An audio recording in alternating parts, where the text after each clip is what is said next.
नमस्कार प्राणीपाल, आप देख रहे हैं आपा भारत, सबसे जल्द सबसे आगे।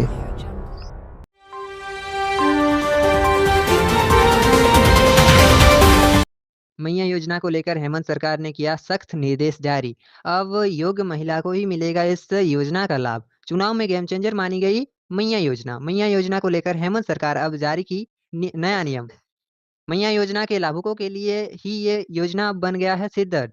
दरअसल हेमंत सरकार ने निर्देश दिया कि मैया योजना के लाभुकों की एक नए सिरे से स्क्रीनिंग की जाए, जिसके जरिए उन लाभार्थियों का पता चले जो इस लाभ के योग्य नहीं है और जिन्होंने बिना योग्य इस योजना का लाभ उठाया है तो वे राशि वापस करें। अब इस योजना को लेकर हड़कंप मच गया है। हेमंत सरकार पर वादाखिलाफी का भी आरोप लग रहा है। सरकार ने 11 दिसंबर से 5वीं किस्ती भेजने का ऐलान किया था, लेकिन 11 तारीख बीत गई पर अभी तक किसी को पैसे नहीं मिले। बीजेपी ने इसे लेकर सवाल उठाया तो झामुमो ने बचाव करते हुए बीजेपी को कटघरे में खड़ा करने का काम किया। रांची के उपायुक्त का निर्देश, ग्रामीण क्षेत्र में वीडियो शहरी क्षेत्रों में सीओ को सूची बनाने की जिम्मेदारी दी जाए। जो योग्य नहीं है उन लाभुकों की पहचान कर उनका नाम सूची से हटाया जाए। जो लाभुक लाभ लाभ लेने के योग्य नहीं है उनसे राशि वापस ली जाए। निर्देश के बाद मैया योजना के लाभुकों में बचा हड़कंप। राशि वसूली के निर्देश के बाद महिला लाभार्थियों में हड़कंप मच गया। चुनाव से पहले राज्य के सभी क्षेत्रों में अभियान लगाकर 18 से 50 वर्ष की आयु की महिलाओं से इस योजना के तहत फॉर्म भरवाए गए थे। इसके बाद अगस्त से नवंबर तक करीब 55 लाख महिलाओं के खातों में एक एक हजार रुपये की राशि ट्रांसफर भी की गई। लेकिन अब राशि वसूली के निर्देश के बाद हड़कंप मचा हुआ है। दिसंबर से मिलने हैं 2,500 रुपये। बता दें कि दिसंबर से मैया योजना की राशि बढ़ाकर 2,500 करने की घोषणा की जा चुकी है। ऐसे में सभी लाभार्थी महिलाएं अपनी 5वीं किस्त का बेसब्री से इंतजार कर रही है। आखिर किन्हें मिलेगा मैया योजना का लाभ? जिनकी उम्र 50 साल से ज्यादा है, जिन्होंने गलत जानकारी दी है, जिनके परिवार के सदस्य की सरकारी नौकरी या वे इनकम टैक्स भरते हैं, पीएफ धारक और उच्च आय वाले व्यक्ति। अगर आप इन श्रेणी में आते हैं तो आपको नहीं मिलेगा मैया योजना का लाभ और जितना भी मिला है वो आपसे वापस ली जाएगी।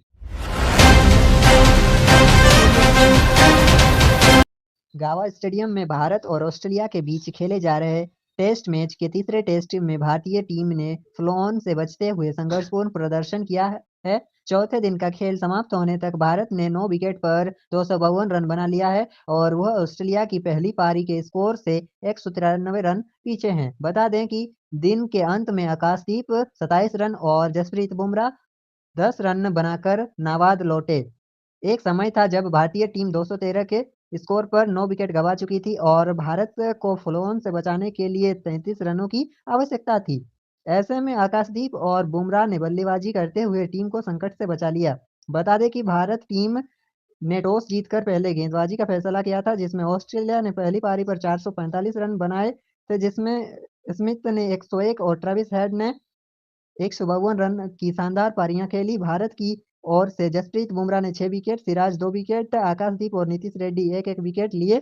जिसके बाद भारतीय टीम ने बल्लेबाजी करते हुए 51 रन में अपने 4 विकेट गंवा दिए थे।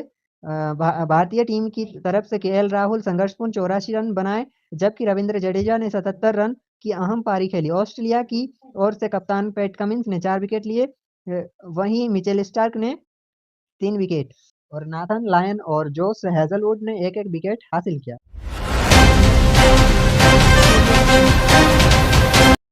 झारखंड में 20 दिसंबर को कई जिलों में बारिश की संभावना।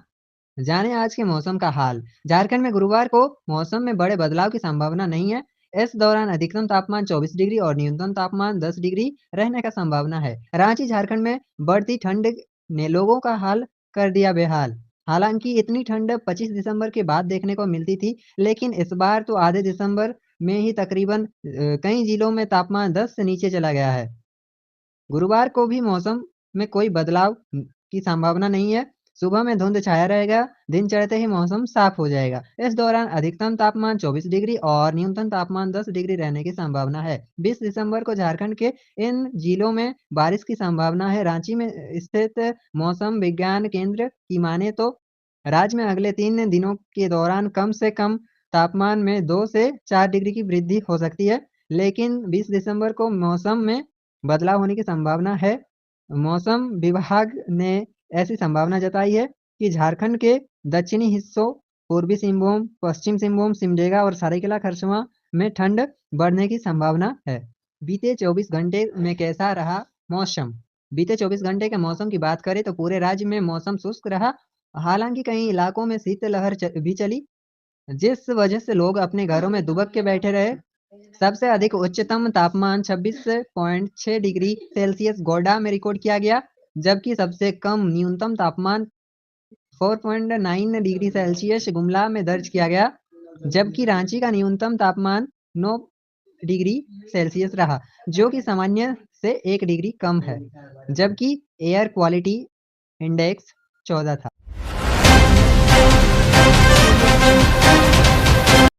कमरे में सो रहे थे लोग, अपराधियों ने 5 मोटरसाइकिल में लगा दी आग, छानबीन में जुटी पुलिस। गुमला जिले के बेलागड़ा नवाटोली स्थित आंगनबाड़ी केंद्र के समीप अज्ञात अपराधियों ने 5 मोटरसाइकिल को आग के हवाले कर दिया।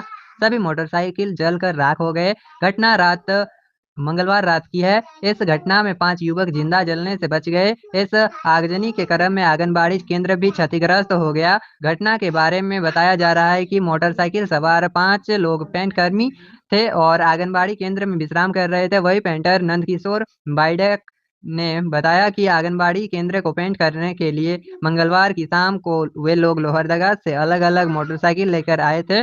रात में आराम करने के लिए आंगनबाड़ी केंद्र में रुके थे, लेकिन करीब 10 बजे रात को अचानक ही पूरे कमरे में धुआं भर गया।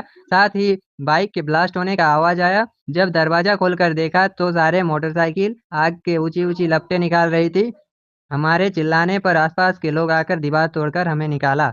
हालांकि घटना के संबंध में किन अपराधियों का हाथ है, इसका खुलासा अब तक नहीं हो सका है और ना ही पीड़ित लोगों ने अपराध कर्मियों को देखा है। इधर घटना के बाद थाना प्रभारी तरुण कुमार पूरे पुलिस बल के साथ घटनास्थल पहुंचकर पूरे मामले की छानबीन पर जुट गए हैं। थाना प्रभारी ने कहा, आगजनी की घटना में 5 मोटरसाइकिल जलकर राख हो गए हैं। पूरे मामले की छानबीन की जा रही है। जल्द ही अपराधियों को गिरफ्तार किया जाएगा। घटना के पीछे लेवी या ठेकेदारी हो सकती है।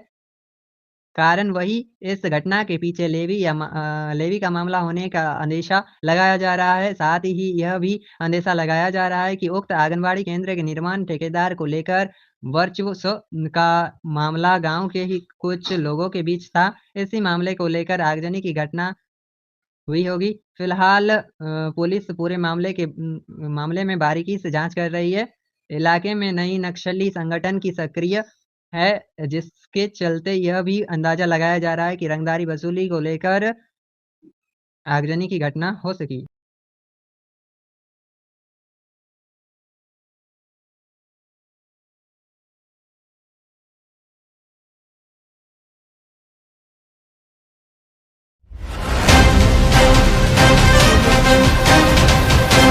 पेट्रोल में पानी मिलावट की शिकायत पर हंगामा। राजगंज थाना क्षेत्र के 6 लेन पर जरमुई स्थित शिवा पेट्रोलियम में पेट्रोल में पानी मिलाने पर मंगलवार की शाम दोपहिया चालकों ने किया हंगामा। काफी देर समझाने व हर्जाना की बात पर भुक्तभोगी माने और वापस लौट गए। भुक्तभोगी गंगापुर के निवासी अनंत टुडू व गोपाल टुडू ने बताया कि वे लोग बाइक में पेट्रोल भर के घर लौट रहे थे। 1 किलोमीटर बाइक चलाने के बाद उनका इंजन बंद हो गया। काफ़ी प्रयास करने के बाद भी बाइक स्टार्ट नहीं हुआ तो वे धकेलते हुए पेट्रोल पंप पहुंचे। वहां कई बाइक सवारों ने शिकायत लेकर खड़े थे। इसके बाद बाइक सवारों ने पंप में हंगामा शुरू कर दिया। इसके बाद पंप कर्मी माने और बाइक सवारों को हर्जाना दिया। शिकायत की जांच कराई जाएगी। इस संबंध में विभाग के वरीय क्षेत्रीय सेल्स प्रबंधक मनीष कुमार सिंह ने बताया कि मामले की जानकारी मिली है। बुधवार को स्वयं जाकर मामले की जांच करेंगे। उन्होंने बताया कि पेट्रोल में एथनॉल की मिश्रण में गड़बड़ी या कोई और मामला हो सकता है। सरायकेला पुलिस और जनता के बीच संवाद बढ़ाने के लिए जन शिकायत समाधान कार्यक्रम का आयोजन किया गया। कार्यक्रम में डीआईजी संध्या रानी महतो मुख्य अतिथि के रूप में मौजूद थी। सरायकेला जिला पुलिस ने झारखंड पुलिस के तत्वावधान में जन शिकायत समाधान कार्यक्रम का आयोजन सरायकेला के टाउन हॉल में किया। कार्यक्रम का मुख्य उद्देश्य पुलिस और जनता के बीच संवाद को बढ़ाना और शिकायतों का त्वरित समाधान सुनिश्चित कराना था। कार्यक्रम में सीआईडी की डीआईजी संध्या रानी महतो मुख्य अतिथि के रूप में मौजूद थी। उन्होंने कहा कि पुलिस और जनता के बीच संवादहीनता होनी चाहिए। जनता पुलिस की आँख और कान है। जनता ही अवैध गतिविधि और अपराधों की जानकारी पुलिस तक पहुँचाती है। उन्होंने हाल ही में रांची के एक छात्रा के साथ छेड़खानी की घटना का उदाहरण देते हुए कहा कि इस तरह की घटनाओं को गंभीरता से लेना ज़रूरी है। उन्होंने जनता से पुलिस के साथ मिलकर काम करने की अपील की। एसपी ने दी नई योजनाओं की जानकारी।